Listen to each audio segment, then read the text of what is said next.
네, 풀려라 관계망, 풀려라 관계망이라는 말씀의 제목으로 함께 은혜 나누겠습니다. 오늘은 이 관계망, 인간 관계에 대해서 좀 이야기해 보려고 해요. 인간 관계라는 게 참 중요하죠. 예, 요거 키르케고르라는 이제 철학자가 한 말인데, 행복의 90%는 인간 관계에 달려 있다. 이런 말을 했대요. 뭐 굳이 의심의 여지가 없는 표현이죠. 예, 꼭 맞는 말입니다. 행복의 대부분은 인간 관계에서 옵니다. 예, 그만큼 인간 관계는 우리에게 너무나 중요하죠. 그리고 우리 전통적인 관점에서 인간 관계는 벗이 많으면 먼 길도 외롭지 않다. 뭐 이런 옛날 말도 있고요. 친구가 많으면 근심이 적다. 뭐 이런 말도 있습니다. 그러니까 주변에 사람이 많을수록 사람은 행복할 수 있다.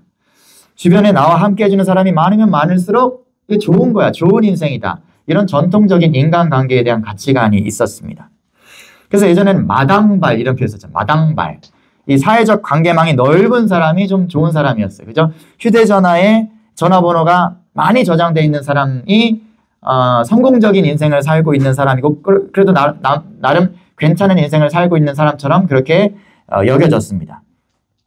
근데 요즘은 좀 이 인간관계에 대한 관점이 좀 달라진 것 같아요. 과거의 인간관계에 있어서는 관계를 많이 맺고 잘 유지하는 게 중요했다라면, 오늘날은 좀 건강한 거리두기.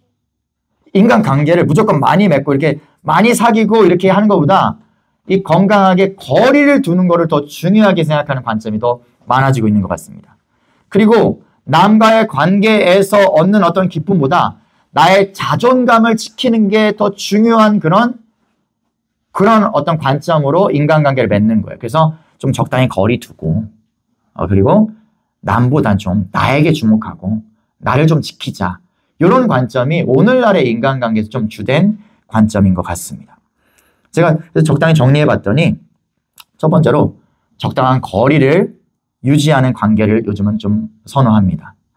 모든 관계는 서로의 경계를 존중할 때 건강하다라고 인식하는 것이죠. 그리고 많은 사람들이 이 관계에서 피로감을 느끼는 거예요.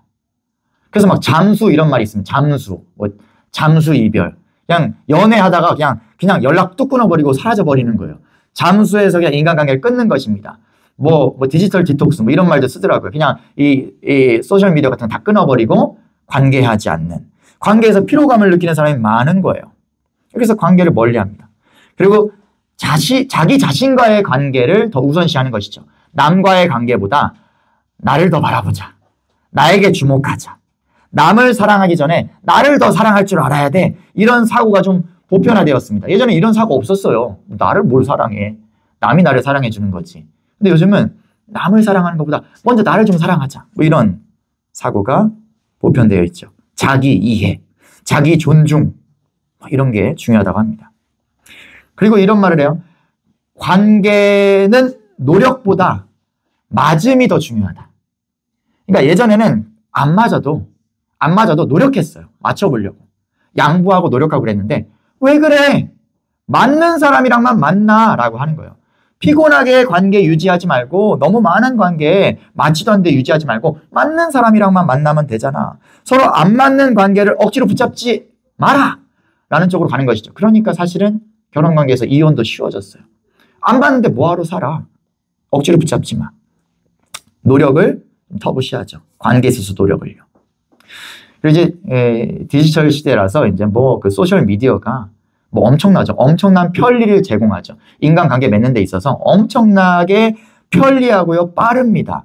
요즘은요, 그 소셜 미디어들에서 뭐 있습니까? 페이스북이나 뭐 있죠? 인스타그램, 유튜브도 소셜 미디어 중에 하나겠고. 이런 속에서 관계 맺는 게 너무 좋아졌어요. 심지어는 이성 친구 사귀는 데 있어서도 데이트 앱을 통해서, 이제는 주선자도 필요 없어요.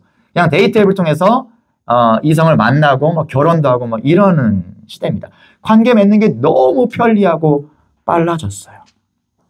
근데 전반적으로 오늘날 이 시대의 관계에 있어서의 가치관은 뭐냐면, 중심된 아이디어는 뭐냐면, 이 관계를 너무 무겁게 생각하지 마라라는 거예요. 관계에 너무 비중을 두지 마라. 그러면서 관계를 아주 가볍게 만들고 있습니다. 그러니까 관계를 인스턴트로 만들고 있어요. 이 소셜미디어에서 관계 어떻게 맺어요? 그냥 친구 맺기, 뭐 팔로우 뭐 이렇게 해요. 그냥 관심 있으면 쓱, 공감대가 있으면 쓱 맺어요. 근데 끊는 것도 너무 쉬워요. 그냥 차단. 이러면서 관계를 너무 인스턴트로 만들고 있습니다. 휙하니 친구 추천했다가 휙하니 차단하고. 여러분 생각해 보세요. 우리 예전에 학창시절로 돌아갔을 때 그 학기 초에 친구 사귀는 거 얼마나 힘들어요.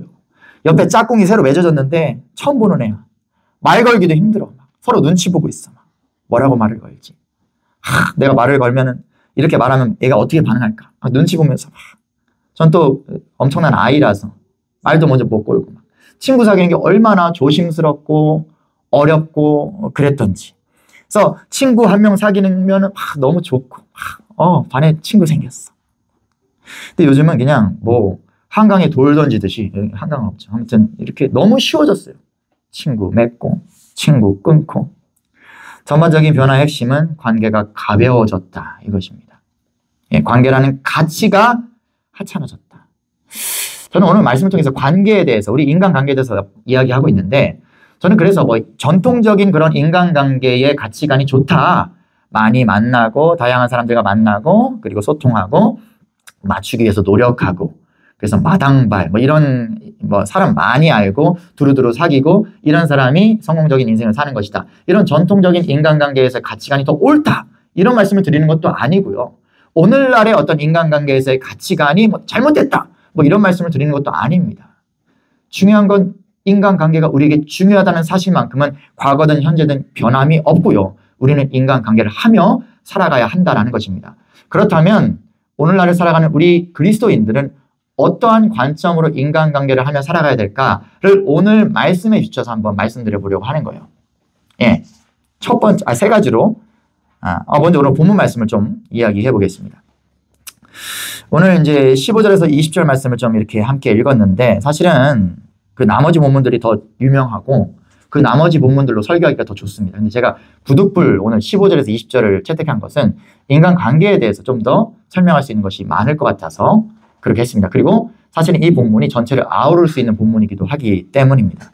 오늘 예수님께서 이 제자들에게 가르치시는데 어떤 가르침을 주시냐면 인간관계를 어떻게 끊느냐에 대해서 가르쳐 주시는 거예요. 인간관계를 어떻게 잘 맺느냐를 가르쳐 주시는 게 아니라 인간관계를 어떻게 끊느냐를 가르쳐 주시는 거예요. 자, 네 형제가 죄를 범하거든으로 15절에서 시작합니다. 그리고 마지막 절에서 어떻게 끝나냐? 이방인과 세리같이 여기라로 끝나는 거예요. 그러니까 무슨 말이야? 네 친구가 잘못했으면 어떻게 하냐면 으로 시작해서 절교해버려 로 끝나는 거예요.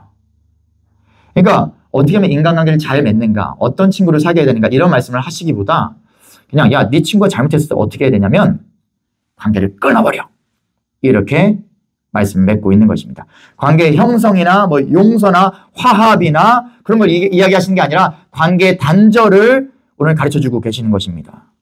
근데 어떻게 관계를 단절하는가, 그 가운데 내용을 조금 설명드려 볼게요. 자, 형제가 뭐 친구가 혹은 지인이 나에게 잘못했다, 실수했다, 죄를 범했다. 그러면 첫 번째로 내가 가서 그 사람에게 이야기해 주는 것입니다. 가만히 가서 조용히 권면해 주는 거예요. 너 그거 잘못된 것 같아. 그렇게 하면 안 되는 거잖아. 너도 알고 있잖아. 너도 하나님 말씀 알잖아. 그건 잘못된 거야. 그렇게 하지 않는 게 좋겠어. 라고 조용히 부드럽게 권면하라는 거예요. 근데 듣지 않아요? 무슨 소리야? 내가 맞아. 무슨 얘기를 하는 거야? 난 바뀔 생각이 없어. 라고 했을 때 그럼 두세 사람의 다른 지인들, 증인들을 데리고 가서 다시 한번 권면하라는 거예요. 그 사람 앞에서도 그렇게 말하는가 한번 확인하자라는 거예요. 다시 설명하고 설득하고 돌아올 수 있는 기회를 주자라는 거예요. 근데 그런데도 돌이킬 마음이 없어요. 그래도 내가 옳다라고 주장하고 있어요. 그러면 교회 공동체 앞에 세우라고 예수님께서 말씀하십니다. 교회 공동체 앞에 세워라. 그래서 모든 사람들 가운데서 그의 죄를 밝히고 이야기하자라는 거예요. 근데도 돌이킬 마음이 없어요. 그런데도 내가 옳다고 주장해요. 그럼 어떻게 합니까? 이방인과 세리같이 여겨라. 무슨 말이에요? 출교해버려라 이거예요. 공동체에서 끊어버려라 라는 말씀을 하고 있는 것입니다. 여러분 계속해서 지금 예수님은 마태복음 5장에서부터 하나님 나라 운동을 전개하고 있고 하나님 나라는 이와 같으니 하나님 나라에 대해서 설명하고 있어요. 그리고 하나님 나라 이꼴 뭐라고 제가 말씀드렸습니까? 교회라고 말씀드렸어요. 그러니까 지금 교회에서 나가게 해라. 이방인과 세리같이 상종 못할 인간으로 여겨라. 출교시켜라 이 말이에요. 이 말은 곧 하나님 나라에서 쫓겨날 자이다 라는 걸 말씀하고 두려운 말씀입니다. 하나님 나라에서 떠날 자이다. 슬피 울며 이를 갈게 되는 형벌을 겪게 될 사람으로 그렇게 여기라. 그래 관계를 끊어버려라 라고 말씀하고 있습니다. 그렇다면 본문이 관계를 끊는 방법을 말하고 있기 때문에 하나님께서는 우리 인간관계를 뭐 중요하게 여기시는 게 아닐까요?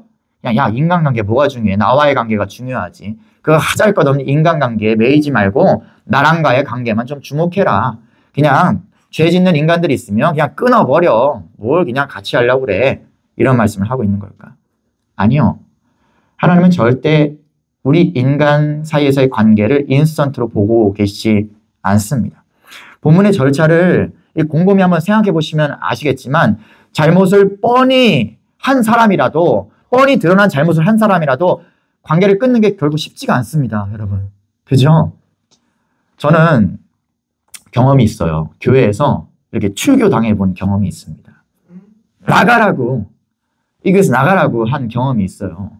근데 얼마나 쉽게 나가라고 하든지요. 물론 저는 이제 평신도가 아니라 사역자 입장이긴 했지만 그럼에도 불구하고 그냥 어느 날 아침에 너 교회 나가 라고 하는 거예요.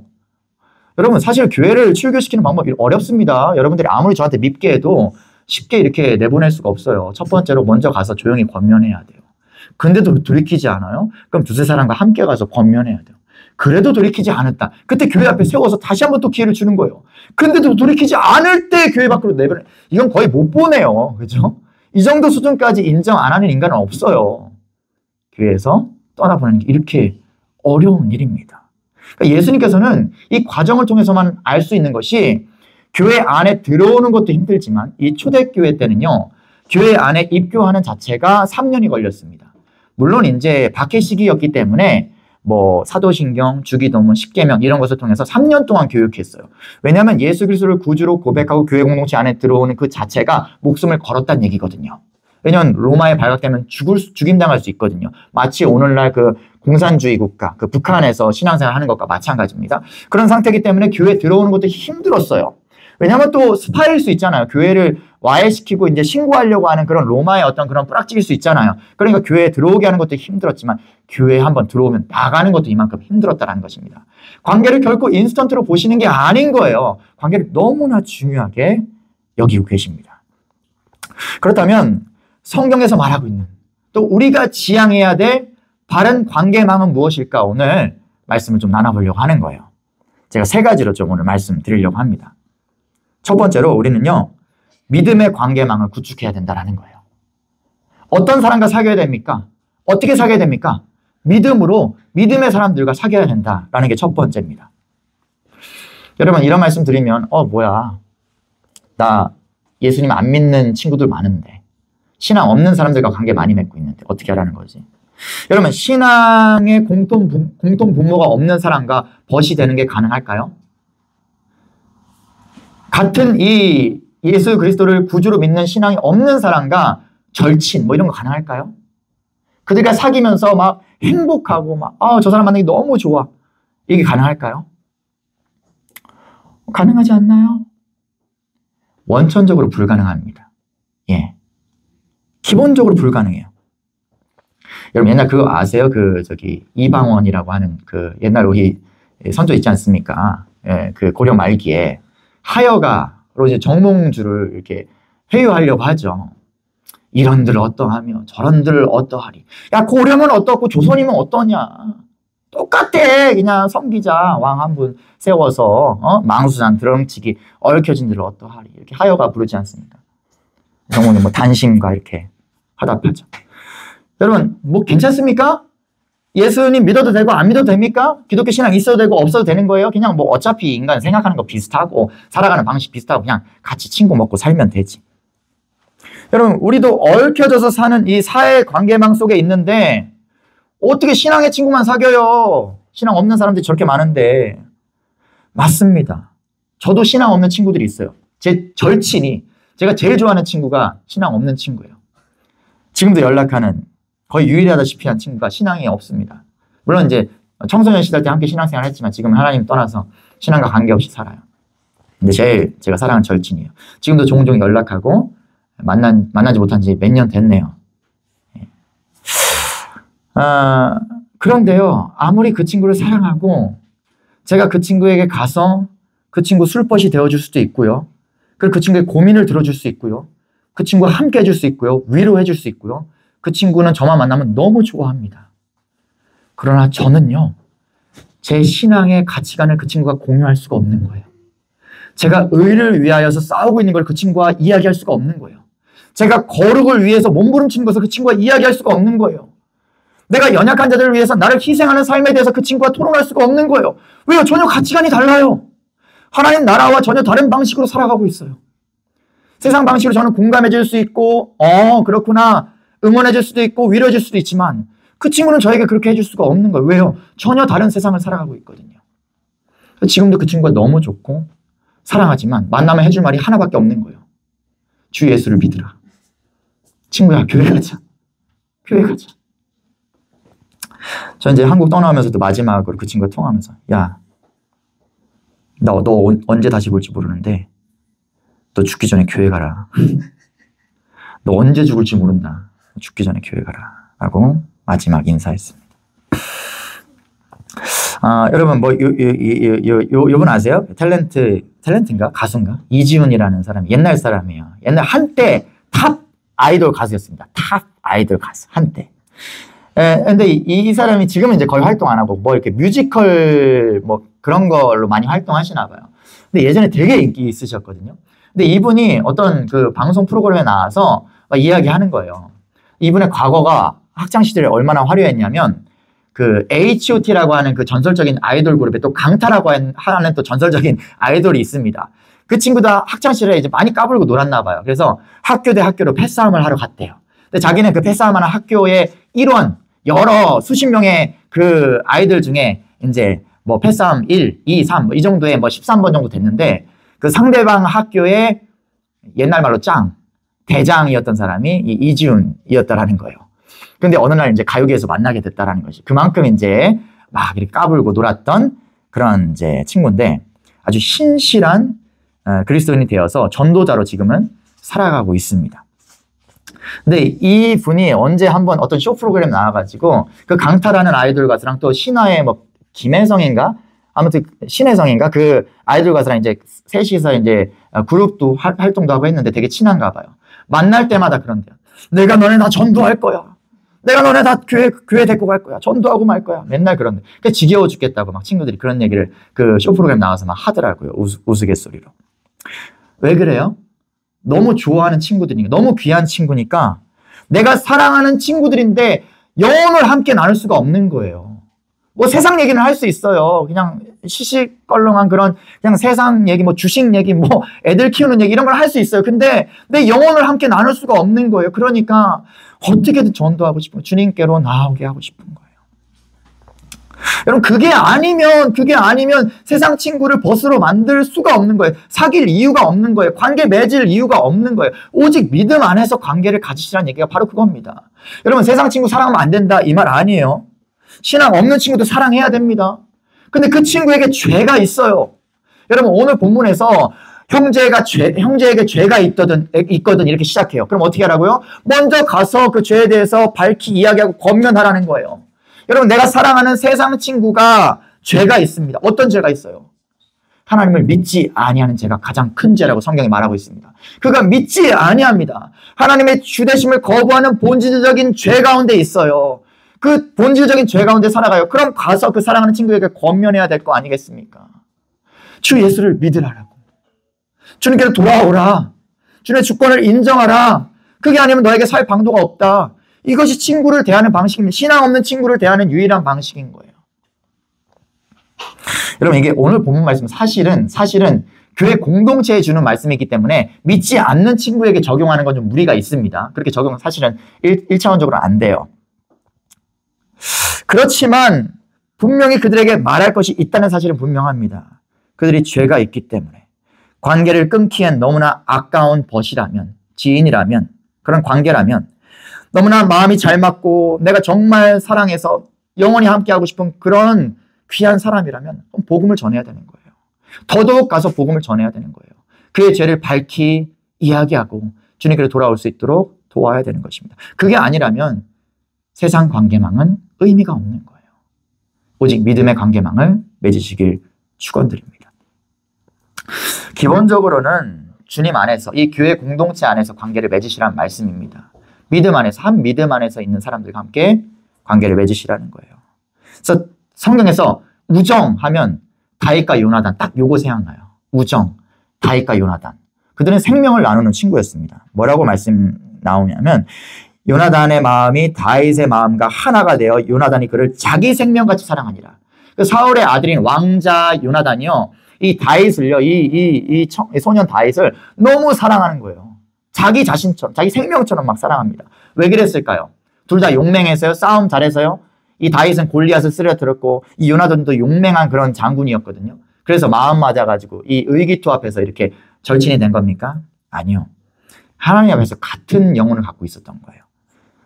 자, 요나단이 뭐라고 말합니까? 이 블레셋과 이 자기 부하 하나 됐고 블레셋 군대에 쳐들어가가지고 다 그냥 이렇게 무찔러버리는 장면이, 요나단이 그렇게 하는 장면이 나오거든요. 거기서 요나단이 이렇게 말합니다. 우리가 이 할례 없는 자들의 부대로 건너가자. 우리 둘이 가자.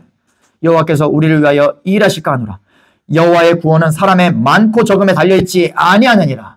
이 하나님을 절대 신뢰하며 그냥 적진 가운데로 혼자 돌진하는 이 요나단의 모습입니다. 또 다윗도 뭐라고 해요? 이 골리앗을 앞에 두고 이 할례 없는 블레셋 사람이 누구간데 사시는 하나님의 군대를 모욕하겠느냐. 여호와의 구원하심이 칼과 창에 있지 아니함을 이 무리로 알게 하리라. 요나단의 한 말과 똑같죠. 사람의 많고 적음과 관계 있지 않다. 이 저들의 무기, 칼과 창, 저 무서운 무기야 상관없다. 전쟁은 여호와께 속한 것인즉 그가 너희를 우리 손에 붙이시리라. 이 둘의 마음이, 하나님을 향한 마음이, 이 영혼이 같았기에 둘이 그렇게 생명을 같이 하는 친구가 될 수 있었다는 것입니다. 기본적인 거예요. 우리 관계는요, 이 믿음 안에서 맺는 것입니다. 믿음의 관계망을 구축하세요. 그래서 우리 자라난 친구들, 학교에서 믿음의 친구들 찾으셔야 돼요. 그냥 잘 나가는 친구들, 소위 말해서 막 이렇게 인기 있고 막 이런 친구들, 그런 친구들 막 달라붙으려고 하지 말고, 그런 친구들이랑 친구 돼가지고 뭐 이렇게 나도 인기쟁이 되려고 이런 거 생각하지 마시고, 누가 믿음의 친구인지 그거 보셔야 돼요. 그러기 위해서 여러분이 먼저 온전한 믿음의 사람 되셔야 되겠고요. 축원드립니다. 우리 자라난 친구들. 믿음 안에서의 관계망을 구축하세요. 믿음 안에서 함께 자라나시길 축원드려요. 주님께서 진정한 만남의 축복을, 서로에게 생명과 같은 다윗과 요나단 같은 이런 관계망의 축복을 만들어 주실 줄로 믿습니다. 앞으로 친구 관계, 연애, 결혼 다 똑같아요. 이 믿음 안에서 관계망을 맺어가시길 축원드려요. 자, 두 번째입니다. 연약함의 관계망을 구축하라라는 거예요. 여러분, 연약한 친구보다는 좀 힘 있는 친구가 낫죠. 그죠? 우리 뭐 학교에서 학창시절 보낼 때도 조금 학교에서 싸움 잘하고 좀 힘있고 좀 이렇게 좀 그런 친구들이 나랑 친해야 좀 학교에서 좀 그래도 좀 어깨 피고 좀 다니죠. 그죠? 약한 친구보다, 그죠? 맨날 괴롭힘 당하고 막 이렇게 코 찔찔 흘리고 이런 친구보다는 좀 힘있고 좀 막 멋지고 잘생기고 예쁘고 이렇게 인기 많고 이런 친구가 나의 친구에게 좀 더 도움이 되겠죠. 든든하겠죠. 학교 생활 편하겠죠. 직장에서도 뭐 보스의 자식이 나랑 친구야. 그럼 뭐 직장에서도 뭐 이거 뭐 잘릴 일도 없고 뭐 이렇게 든든하고 그런 친구가 낫죠. 그러나 기억하셔야 될 것은 하나님의 시선은 언제나 연약한 자를 향해 있다라는 거예요. 하나님은 언제나 연약한 자 편이라는 거예요. 성경의 모든 말씀을 통전적으로 살펴봐도 주님께서는 강한 자, 홀로 우뚝 서 있는 자의 편이 아니라 연약한 자, 쓰러져 있는 자, 눈물 흘리는 자, 나는 못해요 라고 이렇게 처절하게 부르짖는 자에게 다가가 주시고 손 내미신다라는 거예요. 여러분, 그 예수님의 비유 중에 세리와 바리새인의 기도가 있습니다. 바리새인이 이렇게 기도해요. 성전에 우뚝 서가지고 기도합니다. 하나님이시여, 나는 일주일에 2번씩 금식하고요. 나는 소득의 11조를 잘 드리고 있고요. 그 나는 막 간음, 토색, 막 불이 없습니다. 율법 잘 지키고요. 저 세리와도 같지 않습니다. 라고 이야기하는 거예요. 근데 그 세리는요, 감히 성전 가운데로 오지도 못해요. 그냥 멀찍이 서서 고개를 들어 하늘을 보지도 못하고 이렇게 쭈그리고 엎드려서 하나님, 나는 죄인이로소이다. 저는 죄인입니다. 죄인입니다. 이렇게 통곡만 하고 있는 거예요. 예수님께서 말씀하십니다. 둘 중에 누가 의롭다 하심을 얻고 내려갔는지 아냐? 세리가 의롭다 하심을 얻고 내려갔느니라. 이게 하나님 마음입니다. 하나님은 언제나 내세울 것 없는 연약한 사람의 그 겸손함을 사랑하십니다. 죄가 많고 그냥 맨날 죄 짓는 사람을 좋아하신다, 이게 아니라 그 마음 겸비한 자들, 주님 앞에서 자신의 연약함을 인정하는 자들을 사랑하신다라는 거예요. 그래서 오늘 읽지 않은 그 6절 말씀을 보시면 예수님 이런 말씀도 하셔요. 야, 이 작은 자 중 하나를 실족하게 하면, 이 작은 자는 뭐냐면 이 앞선 말씀에 이 어린아이들이 막 오니까 제자들이 저리 가, 저리 가. 애들은 가라 그래요. 그러니까 야, 어린아이들이 내게 오는 것을 막지 마라. 이런 어린아이들, 시끄럽고 말도 잘 안 듣고 예배 시간에 잘 가만히 있지도 못하고, 그래도 저리 가 하지 마. 애들은 가라 하지 마. 천국은 이런 어린아이들의 것이야 라고 말씀하시면서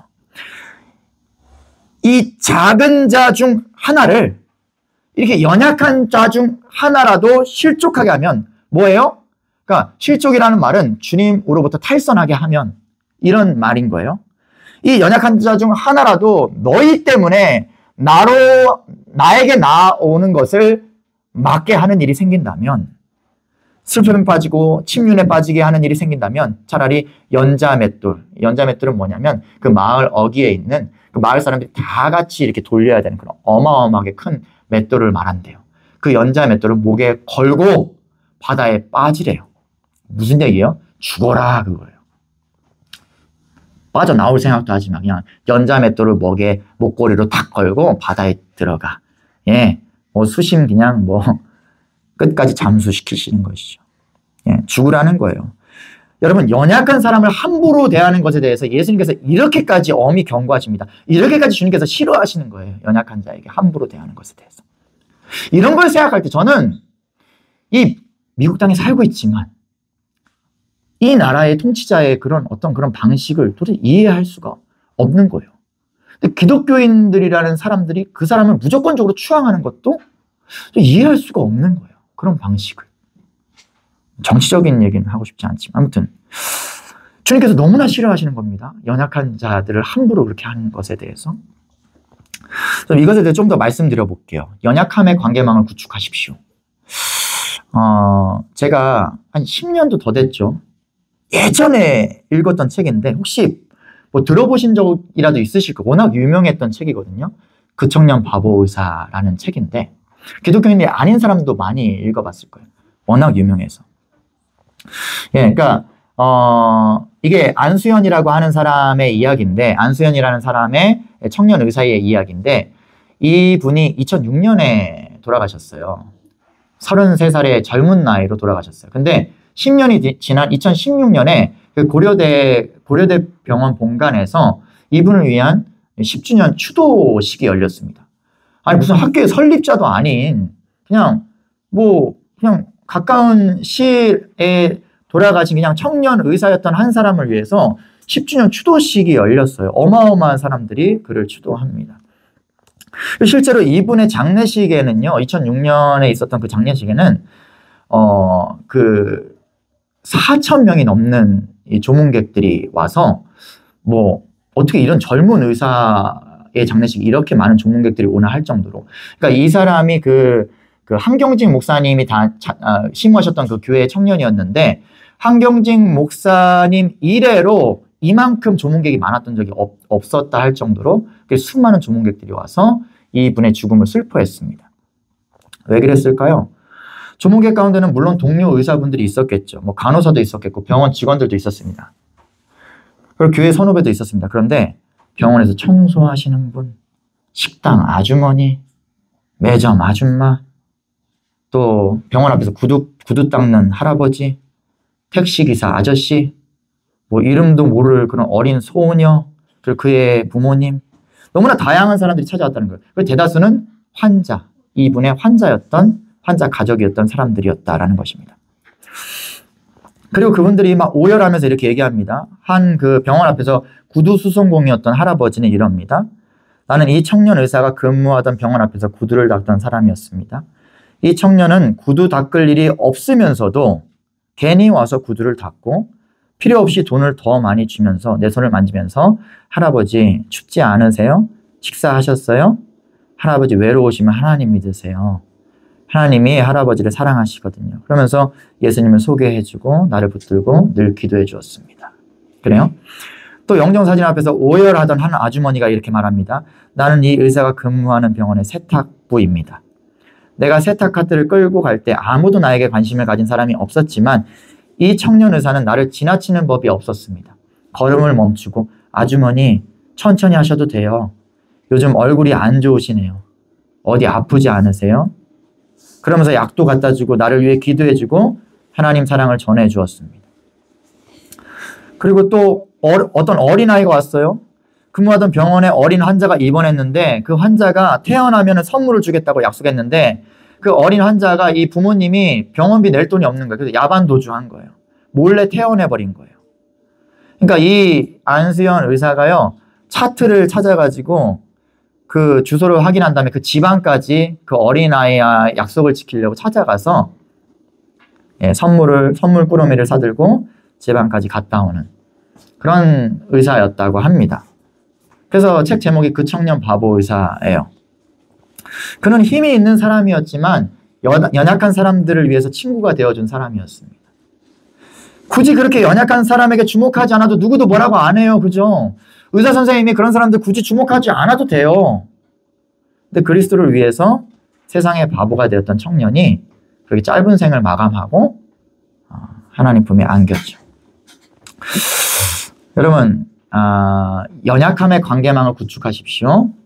나보다 더 힘있고 잘나고 괜찮은 사람만 만나려고 그러는 거 세상 사람들이 다 하는 방식이죠. 그게 아니라 나보다 연약한 사람, 부족한 사람, 남들이 알아주지 않는 사람에게 다가가실 수 있어야 돼요. 그게 우리 그리스도인들이 관계 맺는 방식입니다. 우리 사랑하는, 우리 자라나는 우리 어린 친구들도 학교에서 그런 친구들 있잖아요. 친구들이 싫어하고 기피하고 좀 더러운 것 같고 더 다가가 주셨으면 좋겠어요. 그런 친구들과 함께 손 잡아주고 친구 되어줄 수 있는 사람 되었으면 좋겠어요. 예. 그러면 여러분들의 손은 주님께서 잡아주시는 거예요. 예. 믿음으로. 그래서 미래에 대한 꿈을 꾸실 때도 목적을 세우세요. 내가 힘 있는 사람이 되고자 하는 이유는 주님, 내가 이러이러한 위대한 사람이 되고 싶은 이유는 연약한 자에게 손 내밀기 위함입니다. 나보다 연약한 자의 친구가 되어주기 위함입니다. 이런 꿈을 가지고 미래를 소망하며 나아가시는 우리 자라나는 우리 친구들 되시길 축복합니다. 또 우리 장년된 우리도 마찬가지. 계속해서 관계 맺으며 살아갈 때 연약함의 관계망을 구축하십시오. 그들에게 손 내미십시오. 마지막입니다. 용서의 관계망을 구축하라 라는 거예요. 용서의 관계망. 여러분, 오늘 본문의 핵심이 뭐냐? 관계의 단절입니까? 야, 이런 사람과 절교해라. 형제가 죄를 범하거든 끊어버려라. 이 관계의 단절이 핵심입니까? 아닌 거예요. 여러분, 오늘 본문의 앞에 본문 1절에서 14절까지는 어떤 말씀이 나오냐면, 말씀드렸죠. 어린아이처럼 연약한 사람을 업신여기거나 아프게 하지 마. 이게 1절에서 14절까지의 내용이에요. 연약한 사람 함부로 하지 마. 그들과 함께 해줘야 돼요. 그들에게 손 내밀어줘야 돼. 그들 중에 하나라도 잃어버리면 안 돼. 뒤에 본문 21절부터 35절까지 말씀은 나에게 잘못을 저지른 사람을 끝까지 용서해줘야 돼. 그 말씀하시는 거예요. 다 관계를 잘해야 돼. 이 말씀하시는 거예요. 연약한 사람과 관계 잘해야 돼. 나에게 잘못한 사람 끝까지 용서해줘야 돼. 이런 말씀하시는 거예요. 근데 갑자기 생뚱맞게 뭐 관계를 끊으라는 얘기 하시겠어요? 여러분, 성경은요 철저히 문맥 속에서 쓰여진 것입니다. 이 성경의 저자가 하나님께 영감을 받아서 철저하게 문맥적으로 쓴 책이에요. 우리 읽고 이해하고 알아보라고. 그래서 여러분 성경을 읽는 방식은 그냥 이렇게 훅 넘기다가 갑자기 탁 펼쳐서 오늘 나에게 주시는 말씀 뭘까? 점괘 보듯이 그렇게 보는 게 아니라 차근차근 읽는 거예요. 읽고 이해하는 거예요. 주님께서 이 문맥 속에서 나에게 주시는 말씀이 뭘까? 이해하면서 보는 것입니다. 그게 성경 체계입니다. 그러면 앞에서 이런 얘기하고 있고 뒤에서 이런 얘기하는데 갑자기 생뚱맞게 관계 단절해라. 그 관계 끊는 방법은 이런 거야. 이런 설명하실까요? 아니라는 거예요. 결국 앞에 이야기와 뒤에 이야기는 가운데 12절에서 14절 말씀으로 이어지는데요. 어떤 말씀하시냐? 잃어버린 한 마리 양에 대한 목자의 마음을 이야기하셔요. 야, 100마리 양이 있는데 한 마리 잃어버리면 어떡해? 그 한 마리 구하러 목자는 간다. 99마리 놔두고라도 간다. 그래서 한 마리 구해냈을 때 99마리가 내게 있는 것보다 더 기뻐한다. 그게 목자의 심정이다. 이 말씀 하시는 거예요. 이런 예수님께서 관계의 단절을 원하실까요? 아니요. 14절에서 뭐라고 말씀하셔요? 이와 같이 이 작은 자 중 하나라도 잃는 것은 하늘에 계신 너희 아버지의 뜻이 아니니라. 이 작은 자 중 하나라도 잃는 것은 하나도 잃으면 안 돼. 하나도 잃어버리면 안 돼. 이런 말씀하시는데 갑자기 관계의 단절을 말씀하시겠냐고요. 아니라는 거예요. 여러분 오늘 본문의 말씀도요. 용서의 방법을 말씀하고 있는 거예요. 나에게 잘못한 사람을 이 관계를 어떻게 계속 이어갈 것인가에 대한 용서에 대한 말씀을 하고 있는 것입니다. 여러분 이런 말씀 드리면 용서의 관계망을 구축해야 됩니다. 그래서 나에게 잘못한 사람이 있어도 끝까지 용서해 줘야 됩니다. 이런 말씀 드리면 왜 내가 맨날 용서해야 돼요? 왜 맨날 나만 참아야 되는데요? 영수자면 또 그런 생각 하실 수도 있어요. 억울해요. 왜 나만 맨날 참아야 돼요? 왜 나만 맨날 용서해야 됩니까? 오늘 베드로도 좀 그런 마음이었던 것 같아요. 21절 보니까 이 베드로가 좀 멋있는 척 하고 싶었던 것 같아요.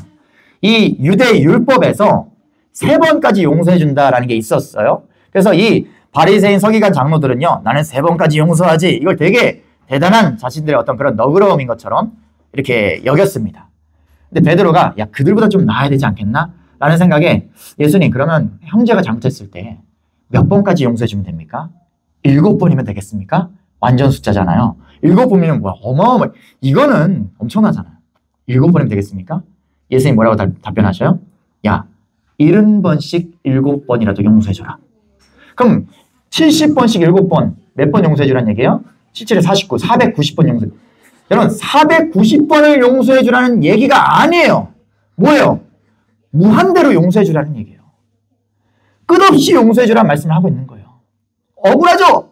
왜 맨날 그리스도인들은 이 용서의 관계망을 구축해야 됩니까? 왜 맨날 참아줘야 돼요? 왜 맨날 용서해줘야 됩니까? 그리스도인이란 이유 때문에 그래야 돼요? 나 그리스도인 안 할래요! 이런 마음이 드십니까? 여러분 이 70번씩 7번이라도 용서해주라라는 이 예수님의 말씀은 자연스럽게 어디로 이어지는지 아세요? 예수 그리스도의 십자가 죄사함으로 이어지는 것입니다. 예수 그리스도께서 십자가에서 우리의 죄를 그 수만 가지의 죄를 대신 사하여 주신 과거로부터 미래까지 앞으로 우리가 반복해서 또 짓고 또 짓고 또 짓고 할 죄까지도 용서하실 그 십자가의 은총을 의미하고 있는 거예요. 이 무한대의 이 용서의 은혜가 지금도 흐르고 있는 것이 그 십자가 그늘 아래에 있는 것입니다. 우리는 그래서 늘 십자가 그 그늘 아래로 피하는 거예요. 그 사죄의 은총을 위해서요. 여러분 우리 부모가 되면 느끼잖아요. 우리 자녀들이 잘못하죠. 하지마 했는데 내일 또 해요. 부모의 용서하면 거의 490번 정도 되는 것 같아요. 그죠? 무한대의 용서를 부모로서 하고 계시잖아요. 예. 이와 같아요. 항상 이 부모로서의 유비는 주님께서 우리에게 허락하신 하나님을 알게 하시기 위한 유비 같아요. 우리 보고 깨달으라고. 자녀들이 잘못할 때, 실수할 때, 어긋날 때 끝까지 우린 용서합니다. 70번에 7번이라도 용서합니다. 무한대로 용서해 줄 수 있어요. 이 자녀들을 위해서라면. 주님께서도 우리를 그렇게 용서하시는 거예요. 십자가에서. 우리의 죄를요. 그리고 우리는 그 십자가의 은혜를 경험한 자들입니다. 지금도 누리고 있는 자들입니다. 그러면 이제 관계망을 형성할 때 어떻게 해야 된다는 거예요? 70번에 7번이라도 용서해 주는 거예요. 주님께서 우리에게 그리 하신 것처럼 우리는 끝까지 용서하는 삶을 살아가는 것입니다.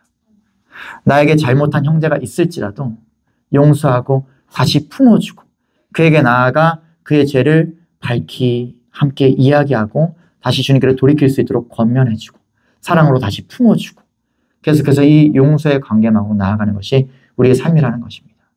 억울해하지 마세요. 억울해하지 마세요.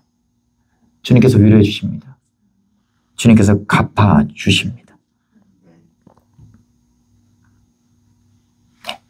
그러실 거예요.